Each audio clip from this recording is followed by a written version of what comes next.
तो उसके पार्ट 2 के बारे में बात करने वाले हैं, जो आपको आने वाले बोर्ड के एग्जाम में वो आपकी बहुत ज़्यादा हेल्प करेंगे, और जितने भी जो कंपटीशन एग्जाम है उसमें भी इसमें से क्वेश्चन आने की ज़्यादा संभावना है, क्योंकि ये वर्ग 10 के यानी वर्ग 10 के बुक से लिया गया ऑब्जेक्टिव है, और इसके अलावा बुक से जो भी संभावित ऑब्जेक्टिव बन सकते हैं उसको समाप्त किया गया। और ये हम लोग का जो ज्योग्राफी के बुक में बहुत ज़्यादा ऑब्जेक्टिव बनते हैं, यानी बहुत ज़्यादा चैप्टर है, तो उसके पार्ट 2 का कैटेगरी है। तो अगर आप लोगों ने इस पहले वीडियो को नहीं देखा है तो प्लीज़ उस वीडियो को भी जाके देख लें, उसका लिंक आपको वीडियो के नीचे डिस्क्रिप्शन में मिल जाएगा। और अगर आप लोगों ने चैनल को सब्सक्राइब नहीं किया तो प्लीज़ चैनल को सब्सक्राइब कर लें, और इस वीडियो को आखिरी तक देखें, आपको बहुत कुछ नॉलेज मिलेगा। और इस वीडियो को अगर अच्छा पसंद आए तो लाइक और शेयर जरूर करें, और जो भी सजेशन है वो कमेंट करके आप हमें बता सकते हैं। तो चलिए चलते हैं। अगला है कि किस राज्य में धान के संचित क्षेत्र अधिक मिलते हैं। तो सबसे ज़्यादा पश्चिम बंगाल, तमिलनाडु, आंध्र प्रदेश। तो जो वेस्ट साउथर्न जो स्टेट है तमिलनाडु, वहाँ पे धान सबसे ज़्यादा मिलते। कारण है क्या है कि ये समुद्र के किनारे स्थित हैं, और धान को जो होता है वो ज़्यादा मात्रा में पानी की भी आवश्यकता पड़ती है, और गर्म मौसम भी चाहिए। तो धान सबसे ज़्यादा कहाँ मिलेगा? आपको तमिलनाडु में ही मिलेगा। अगला है, भारत में ग्वार की सबसे अधिक खेती कहाँ होती है। तो भारत में ग्वार की सबसे अधिक खेती आपको महाराष्ट्र, यानी महाराष्ट्र जो मुंबई वाला है वहाँ पे सबसे ज़्यादा ग्वार की खेती होती है। अगला है कि अधिक दिनों तक वर्षा का वियोग किस फसल के लिए घातक होता है। तो वैसे तो घातक कपास और चाय दोनों के लिए, लेकिन सबसे ज़्यादा घातक ज़्यादा देर तक चाय के लिए यह हो सकता है। अगला है कि किस फसल का वियोग सना, मतलब यानी चाय में अगर वर्षा नहीं होगी तो ये घातक हो जाएगा। यानी चाय जो है तो ज़्यादातर पानी पर ही उपजती है, ठीक है। और अगर पानी हो जाएगा तो कपास खराब हो जाएगा, गेहूं पर कोई असर नहीं पड़ेगा, जबकि धान को हम लोग सिंचित करके भी कर सकते हैं। लेकिन अगर हम लोग को चाय की खेती अगर करना है तो वर्षा होना जरूरी है। अगला है कि किस फसल की खेती के लिए ढालू नुमा भूमि की आवश्यकता पड़ती है। गेहूं, कपास, कहवा या गन्ना। तो जो इसका उत्तर हो जाएगा वो गेहूं, कपास, कहवा या गन्ना। तो जो इसका उत्तर होगा दोस्तों आप बताइए कि ढालू भूमि के लिए हमें कहवा, किस चीज़ के लिए? कहवा की जो भूमि है वो बहुत ज़्यादा ही आवश्यक होती है, यानी कि ढालू भूमि पर कहवा की होती है। और ये जो कहवा होता है ये एक प्रकार का चाय होता है जो बहुत ज़्यादा गर्मी प्रदान करता है। आप अगर जम्मू कश्मीर राज्य तरफ जाओगे तो वहाँ पे आपको कहवा ही पीने के लिए मिलेगा, ठीक है। इनमें से कौन गेहूं का मुख्य उत्पादक नहीं है। गेहूं का मुख्य उत्पादक नहीं, यानी किस राज्य में गेहूं ज़्यादा उत्पादन नहीं होता है। तो जो आपका उत्तर हो जाएगा वो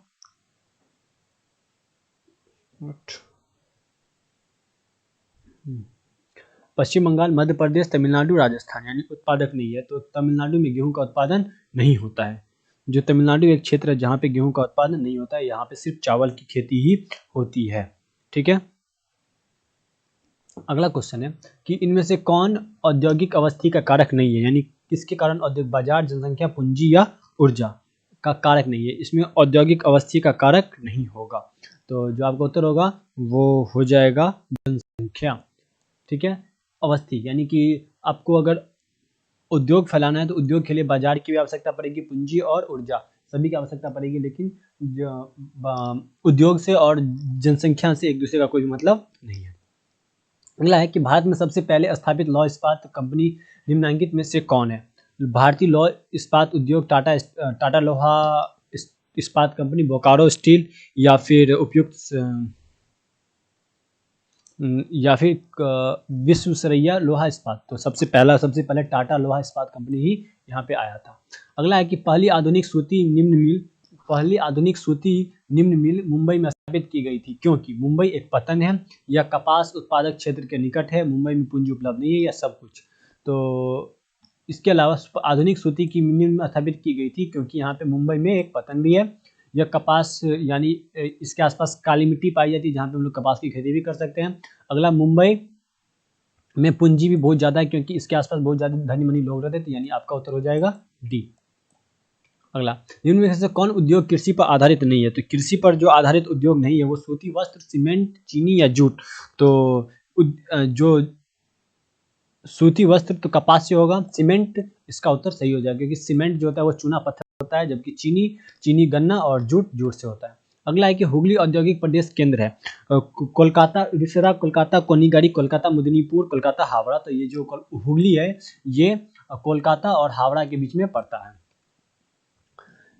निम्नलिखित में से कौन उद्योग सार्वजनिक क्षेत्र के अंतर्गत आता है? तो सार्वजनिक क्षेत्र के अंतर्गत जेके सीमेंट, टाटा लॉ, बोकारो या फिर ये। तो बोकारो जो लॉ इस्पात उद्योग है ये सार्वजनिक क्षेत्र के अंतर्गत आता है, जबकि जेके सीमेंट, टाटा लॉ या फिर रेमंड ये सारे का सारा प्राइवेट कंपनी द्वारा ऑन है। इनमें से कौन उपभोक्ता उद्योग है, यानी किसका उपयोग सीधे उपभोग कर लेते हैं, यानी कि चीनी। यानी कि चीनी का उत्पादन करने के बाद हम लोग सीधे चीनी कंजम्पशन कर लेते हैं, जबकि लोहा या चितरंजन लोकोमोटिव ये हम लोग सीधे उपभोक्ता इसका कंजप्शन नहीं करते हैं। निम्नलिखित में से कौन छोटे पैमाने का उद्योग है? चीनी उद्योग, कागज उद्योग, खिलौना उद्योग या विद्युत उपकरण उद्योग। तो जो खिलौना उद्योग है वो छोटे, मतलब इसको हम लोग आपस में जो छोटा घर है उसमें भी इसका उत्पादन हम लोग कर सकते हैं, जबकि चीनी, कागज और विद्युत के लिए बहुत बड़ा चाहिए फैक्ट्री।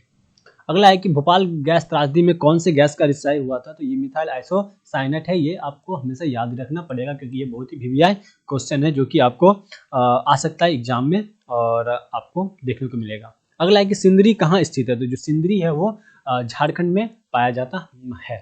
नेपानगर किस उद्योग के लिए प्रसिद्ध है? तो जो नेपानगर है वो चीनी, सीमेंट, अखबारी कागज। तो नेपानगर उद्योग ये सीधा सीधा ऑब्जेक्टिव बस मैं क्वेश्चन आंसर करूंगा वही है, इसमें समझाने का कोई मतलब नहीं। यहाँ पे अखबारी कागज का उद्योग नेपानगर में प्रसिद्ध है। चीनी उत्पादन में कौन सा राज्य भारत में सबसे ज्यादा आगे है? तो जो चीनी का उत्पादन है वो महाराष्ट्र में सबसे ज्यादा होता है। ठीक है, क्यों? क्योंकि जो ज्यादातर जो गन्ना के लिए ज्यादा पानी और जो मिट्टी है वो आपको साउथ यानी जो दक्षिणी भारत है वहां पे ही मिलता है, तो वहां से सीधे फैक्ट्री में यानी कि जो महाराष्ट्र के आसपास जो फैक्ट्री है वहां पे लाया जाता है। तो चीनी में सबसे ज्यादा आगे महाराष्ट्र के ही है। कौन सूती वस्त्र में अग्रणी है? तो सबसे ज्यादा सूती वस्त्र में अग्रणी भी मुंबई ही है, यानी मुंबई के आसपास काली मिट्टी पाए जाने के कारण यहाँ पे सूती वस्त्र का उद्योग बहुत ज्यादा है। जिनमें से कौन इस्पात समुद्र केंद्र के निकट है? विजयनगर, बोकारो, भिलाई या भद्रावती। तो जो आपका उत्तर होगा वो भद्रावती, यानी जो भद्रावती इस्पात केंद्र है वो समुद्र के निकट ही है। ठीक है, ओके। 19 पे पहुंच के 20 में स्वतंत्रता प्राप्ति के समय देश में कुल लंबाई कितनी थी? यानी जब हम लोग का जब देश आजाद हुआ था उस वक्त हम लोग के देश में कितनी लंबाई थी? 2.42 लाख, 1.46, 3.88, 5.78। तो आपका जो उत्तर होगा वो 2.42 यानी ए होगा। यानी भारत में जब भारत पाई थी उस वक्त 2.42 लाख किलोमीटर का भी क्षेत्रफल भारत में था। अगला है कि पक्की सड़क की लंबाई की दृष्टि से प्रथम स्थान कौन सा राज्य है? तो बिहार, महाराष्ट्र, तमिलनाडु या केरल। तो सबसे ज्यादा जो क्षेत्रफल मतलब सबसे ज्यादा जो है वो महाराष्ट्र में ही सबसे ज्यादा लंबाई सड़क की है, पक्की सड़क की। अगला है कि निम्नलिखित में से कौन सड़क का एक वर्ग नहीं है? पूर्व पश्चिम गलियारा एक्सप्रेसवे, स्वर्णिम सीमांत सड़कें। तो जो आपका सड़कों का एक वर्ग नहीं है, स्वर्णिम त्रिभुज राजमार्ग जो है वो आपका एक वर्ग नहीं है, क्योंकि स्वर्णिम त्रिभुज की जगह पे स्वर्णिम चतुर्भुज हो जाएगा, क्योंकि जो चतुर्भुज है वो मुंबई, भारत के जो 4 सबसे बड़े महानगर है दिल्ली, कोलकाता, चेन्नई और मुंबई, इस चारों को जोड़ने का काम करती है स्वर्णिम चतुर्भुज, नॉट त्रिभुज। निम्नलिखित से किस मेट्रो सेवा उपलब्ध है? यानी मेट्रो सेवा कहाँ उपलब्ध है? तो वैसे तो मेट्रो सेवा अब तो सब जगह हो गया, लेकिन अगर आपके बुक के हिसाब से बात करेंगे तो सिर्फ दिल्ली, कोलकाता और जो दिल्ली होगा वहीं पे सबसे पहले मेट्रो सेवा उपलब्ध थी, लेकिन अब कोलकाता, चेन्नई, मुंबई सब जगह पे हो गया था। यानी इसका आंसर एक अगर हम लोग रॉ बनाएंगे तो रॉ सभी हो जाएगा। ठीक है, अभी के वर्तमान परिप्रेक्ष्य में सभी आंसर होगा, लेकिन बुक के हिसाब से आपका क है। अगला है कि किस वर्ष इंडियन एयरलाइंस को इंडियन नाम दिया गया था? इंडियन एयरलाइंस को इंडियन नाम 2006, 2003, 2008, 2005। तो आपको 2005 हो जाएगा, यानी 2005 ईस्वी में इंडियन एयरलाइंस को इंडियन नाम दिया गया था। अगला है कि भारतीय अंतर्देशीय जलमार्ग प्राधिकरण का गठन किस वर्ष किया गया था? 1986, 1988, 1985, 1989। तो आपका जो उत्तर होगा वो 1986 होगा, यानी 1986 ईस्वी में भारतीय अंतर्देशीय जलमार्ग प्राधिकरण का गठन किया गया था। अगला है कि एन्नोर पतन किस राज्य में स्थित है? तो एन्नोर पतन गुजरात, गोवा, तमिलनाडु या कर्नाटक। तो जो आपका उत्तर होगा वो तमिलनाडु, यानी एन्नोर जो पतन है वो कर्नाटक तमिलनाडु में है। भारत को कुल कितने डाक क्षेत्रों में बांटा गया है? 7, 5, 6 या 8। तो आपका जो उत्तर होगा वो घ होगा 8। देश में कितने विशेष आर्थिक क्षेत्र विकसित है? तो भारत में जो आर्थिक क्षेत्र विकसित है उसकी संख्या अभी 7, आपके बुक के हिसाब से 7 होगा, बाकी अभी जो वर्तमान में होगा वो आप लोग सर्च करके देख सकते हैं। अगला है कि फाल्टा विशेष आर्थिक क्षेत्र कहाँ स्थित है? यानी जो फाल्टा है वो पश्चिम बंगाल, बिहार, केरल या उड़ीसा, कहाँ पे है? तो आपका उत्तर जो होगा वो होगा पश्चिम बंगाल, यानी कि ख। भारत में कितने आकाशवाणी केंद्र है? 52, 152, 200 से ज्यादा, लगभग 450। तो आपका जो उत्तर हो जाएगा वो लगभग सब मिलता जुलता ही आंसर है। तो आपका उत्तर ये अगर हम लोग काट देंगे, ठीक है, तो आपका उत्तर 200 से ज्यादा हो जाएगा। भारत में टेलीफोन की सेवाएं कब आरंभ हुई? तो भारत में टेलीफोन की सेवा 1815, 1881, 1912, 1947। तो भारत में टेलीफोन की सेवा 1881 ईस्वी में लागू हुई है। अगला है कि इनमें से कौन व्यापारिक केंद्र गंगा नदी के तट पर स्थित नहीं है? गंगा नदी के तट पर स्थित नहीं है। जबलपुर, भागलपुर, वाराणसी या फिर ये? तो सर कानपुर भी गंगा नदी किनारे है, भागलपुर भी है, बनारसी भी है, लेकिन जबलपुर नहीं है। क्यों? क्योंकि जबलपुर कहाँ पड़ता है? मध्य प्रदेश में पड़ता है। मध्य प्रदेश में गंगा नदी नहीं बहती है। अगला है कि कोलकाता से दिल्ली तक राष्ट्रीय राजमार्ग को किस नाम से प्रसिद्ध है? तो ये राष्ट्रीय राजमार्ग कोलकाता से दिल्ली 1 होगा, ठीक है, 1 कोलकाता से दिल्ली होगा। दिल्ली से उधर की तरफ हो जाएगा 1, और आप कोलकाता से दिल्ली होगा 2। देखिए भारत में ये जो 1, 2 पहले सबसे बड़ा एक शेरशाह सूरी के द्वारा ग्रांड ट्रंक रोड बनाया गया था, यानी जो आपको ढाका से लाहौर को जोड़ने का काम करता था। उसी में जो ये एक रोड को 2 हिस्सों में बांट दिया गया। एक है आपका अमृतसर, ये अमृतसर यानी सॉरी पंजाब से दिल्ली को जोड़ने का काम राष्ट्रीय राजमार्ग 1 करता है, और कोलकाता से दिल्ली को जोड़ने का काम राष्ट्रीय राजमार्ग 2 करता है। तो आपका उत्तर हो जाएगा 2, NH2। भारत में किस में पक्की सड़क की लंबाई सबसे ज्यादा है? तो आपका उत्तर तमिलनाडु होगा, सॉरी महाराष्ट्र होगा। महाराष्ट्र में सबसे ज्यादा लंबाई है। भारत में कितने प्रतिशत, बिहार में सॉरी कितने प्रतिशत क्षेत्र में खेती की जाती है? तो बिहार में जो खेती है वो 50, 60, 80 या 36। तो जैसे कि हम लोग जानते हैं कि जितने भी बड़े बड़े जो उद्योग है वो सारे के सारे जब झारखंड में चले गए, तो भारत सिर्फ खेती, जो बिहार है वो सिर्फ खेती के लिए ही प्रसिद्ध रहा। तो बिहार का लगभग 80% के आसपास का जो क्षेत्र है, सो भी नहीं, लगभग मात्र 60% क्षेत्र भाग में ही खेती की जाती है, ठीक है। अगला है कि राज्य की कितनी प्रतिशत जनसंख्या कृषि कार्य में लगी हुई, यानी कि बिहार राज्य की कितनी प्रतिशत जनसंख्या कृषि कार्य में लगी हुई है? तो लगभग 80% की जनसंख्या जो है वो कृषि कार्य में लगी हुई है। 80.5 सॉरी 80% के आसपास। इनमें से कौन गन्ना उत्पादक जिला नहीं है? यानी कहाँ पे गन्ना का उत्पादन नहीं होता है? तो रोहतास में गन्ना का उत्पादन नहीं होता है, क्योंकि रोहतास जो बिहार है अपना, ऐसे करके जो बिहार है उसके ये इस सॉथर्न पार्ट में पड़ता है। बिहार में जूट का उत्पादन का क्या हो रहा है? गिरावट ही हो रही है। क्यों? क्योंकि अब ज़्यादातर मात्रा में लोग जो है सो सिंथेटिक सामान का इस्तेमाल ज़्यादा करते हैं, इसीलिए लोग अब जूट का बर्तन और कपड़ा कम इस्तेमाल हो रहा है। तो यानी जूट के उत्पादन में क्या हो रही है? गिरावट हो रही है। अगला है कि तंबाकू उत्पादन क्षेत्र कहाँ है? गंगा का उत्तरी, दक्षिणी, हिमालय की तरह, ये गंगा का दियारा। तो जो आपका उत्तर होगा वो गंगा का दियारा जो क्षेत्र है वहाँ पे तंबाकू का सबसे ज्यादा खेती होती है। कोसी नदी घाटी परियोजना का आरंभ कब हुआ था? 1985। कोसी नदी घाटी, वही जो कोसी नदी का जो भारत का जो बिहार का जो उत्तरी भाग है वहाँ पे कोसी नदी की विभीषिका के कारण बहुत ज़्यादा मात्रा में बाढ़ आ जाती है। तो बाढ़ से ही बचने के लिए जो लोग हैं वो नदी घाटी परियोजना हुआ था, और इसकी जो शुरुआत है वो पंडित जवाहरलाल नेहरू जी के द्वारा ही 1954 ईस्वी में इसकी स्थापना रखा गया था, ठीक है। अगला है कि गंडक परियोजना का निर्माण किस स्थान पे हुआ था? तो गंडक परियोजना बेतिया, वाल्मीकि नगर, मोतिहारी, छपरा। तो आपका जो उत्तर होगा वो वाल्मीकि नगर में ही गंडक परियोजना का शुरुआत हुआ। बिहार में नहरों द्वारा सर्वाधिक सिंचाई किस जिले में होती है? तो नहरों द्वारा सबसे ज्यादा जो सिंचाई होती है वो रोहतास, सिवान, गया, पश्चिमी चंपारण, यानी रोहतास में सबसे ज्यादा मात्रा में सिंचाई होती है। अगला है कि बिहार के कुल कितने अनुसूचित क्षेत्र में वन का विस्तार है? 6374, 6370, 6380, 6350। तो आपका जो उत्तर होगा 6374 होगा।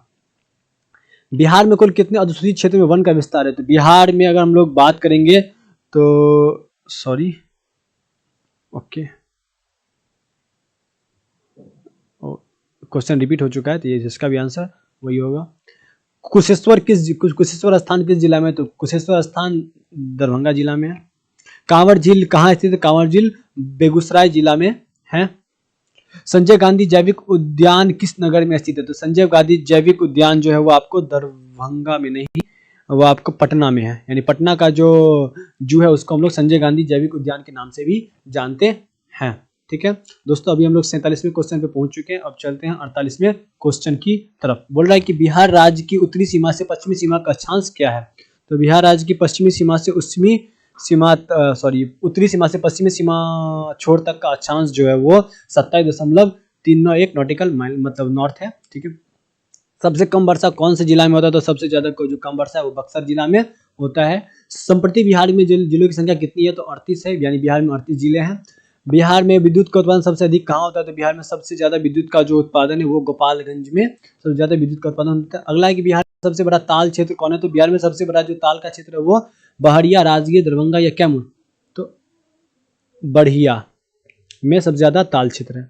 बिहार में खनिज तेल मिलने की संभावनाएं कहाँ है? तो बिहार में जो है वो खनिज तेल आपको सबसे ज्यादा हिमालय के क्षेत्र में तो है ही नहीं, दक्षिण बिहार में है ही नहीं, उत्तरी बिहार गंगा के द्रोणी न, तो आपका जो उत्तर हो जाएगा वो जगह गंगा की द्रोणी में तेल मिलने की संभावनाएं हैं। चूना पत्थर का उपयोग मुख्य रूप से किस उद्योग में होता है? तो सीमेंट उद्योग में होता है। पायराइट खनिज है, पायराइट खनिज धात्विक, अधात्विक, परमाणु या ईंधन? तो ये पायराइट जो खनिज है वो अधात्विक खनिज है, ये अधात्विक खनिज है। ठीक है, अगला उत्तर है कि बिहार के सोना अयस्क से प्रति टन शुद्ध सोना प्राप्त होता है। बिहार में सोना अयस्क के प्रति टन शुद्ध सोना प्राप्त होता है 0.5 से 0.6 ग्राम, जो 0.0 से 0.1 ग्राम। तो आपका जो उत्तर होगा वो होगा ख, 0.1 से 0.6 ग्राम। ठीक है, अगला है कि कहलगांव तापी परियोजना किस जिला में स्थित है? तो जो कहलगांव तापी परियोजना है वो भागलपुर, मुंगेर, जमुई या साहेबगंज? तो जो आपका उत्तर होगा वो भागलपुर हो जाएगा। अगला है कि कांटी ताप विद्युत परियोजना किस जिला में स्थित है? पूर्णिया, सीवान, मुजफ्फरपुर, पूर्वी चंपारण? तो आपका जो उत्तर होगा वो मुजफ्फरपुर हो जाएगा। बिहार में BHPC द्वारा बृहद परियोजना की संख्या कितनी है? इसके उत्तर हो जाएगा आपको 3, 5, 3, 10, 5, 7, आपको उत्तर हो जाएगा 10। अगला क्वेश्चन है कि बिहार में कार्यरत जल विद्युत परियोजना बिहार में कार्यरत जल विद्युत परियोजना की कुल विद्युत उत्पादन क्षमता कितनी है? 35.60, 44.220, 50.60 या 30? तो आपका जो उत्तर होगा वो 44.0220 मेगावाट होगा। ठीक है, अगला कि बिहार के में किस शहर में कांच उद्योग है? तो कांच उद्योग बिहार के हाजीपुर, शाहपुर, भरकुंडा, भवानी नगर। तो अगर हम लोग बात करेंगे तो ये आपका एक मिनट, हाँ क्या बोले, बिहार के किस शहर में कांच उद्योग स्थापित है? तो हाजीपुर, शाहपुर, भरकुंडा या फिर भवानी नगर? तो जो आपका उत्तर होगा वो होगा हाजीपुर, यानी हाजीपुर में ही केला की भी खेती होती है और कांच का उद्योग भी है। सिगरेट का कारखाना कहाँ है? तो सिगरेट का कारखाना मुंगेर में है, यानी मुंगेर में सिगरेट और बीड़ी सब का उत्पादन होता है। रेलवे वर्कशॉप कहाँ है? जमालपुर, भागलपुर, मुंगेर या पटना? तो आपका जो उत्तर होगा वो जमालपुर हो जाएगा। अगला है कि खाद कारखाना कहाँ है? तो जो खाद का कारखाना है वो बरौनी, बाढ़, मोकामा, लखीसराय। तो बरौनी में खाद का कारखाना बना हुआ है। किस नगर में कालीन तैयार होता है? ओबरा, दाऊद नगर, बिहार शरीफ या गया? तो जो आपका उत्तर होगा वो क ख दोनों होगा, ओबरा और दाऊद नगर दोनों जगह पे।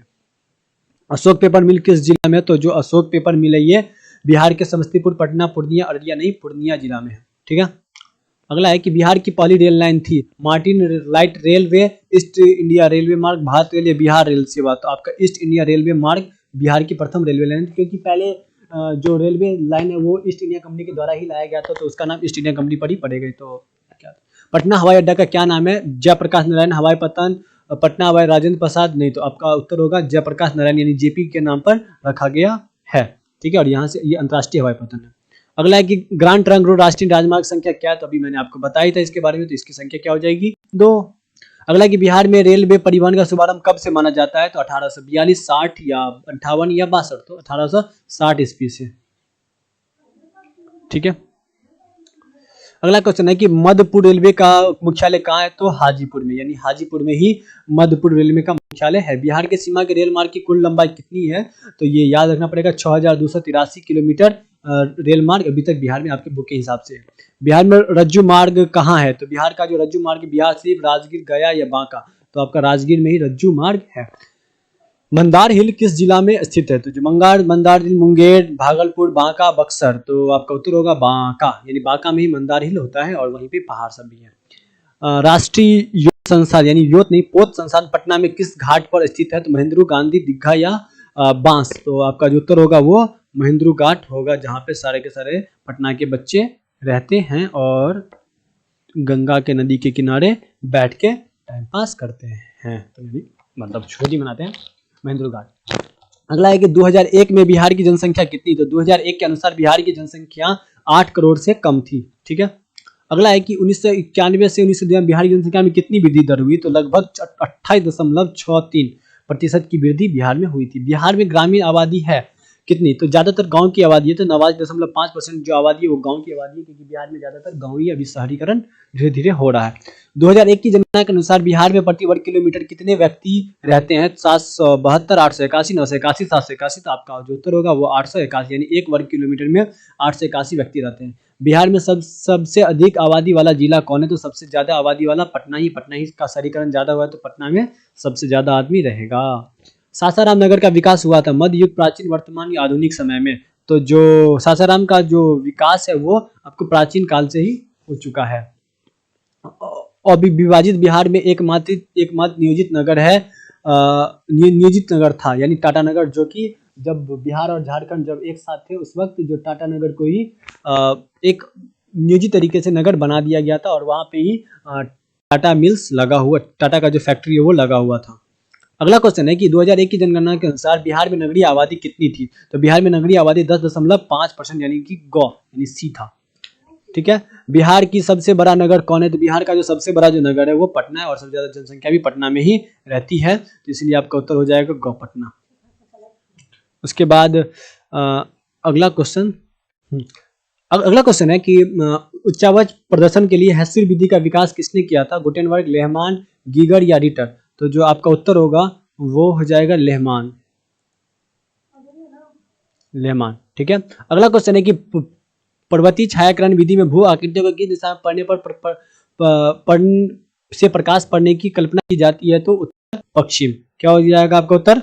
उत्तर पश्चिम से प्रकाश पड़ने की योजना की जाती है। छोटी महीन और खंडित रेखाओं को ढाल की दिशा में खींचकर उच्चावच विधि को प्रदर्शित करने को क्या कहते हैं? तो इसे हम लोग हेस्सियर विधि के नाम से भी जानते हैं। अगला है कि तल चिन्ह की सहायता से किसी स्थान विशेष की मापी गई ऊंचाइयों को क्या कहा जाता है? तो इसे हम लोग स्थानिक ऊंचाई, विशेष ऊंचाई, समोच्च रेखा या क्या कहते हैं? तो इसे हम लोग स्थानिक ऊंचाई के नाम से जानते हैं। स्तर रंजन विधि के अंतर्गत मानचित्रों में नीले रंग से किस भाग को दिखाया जाता है?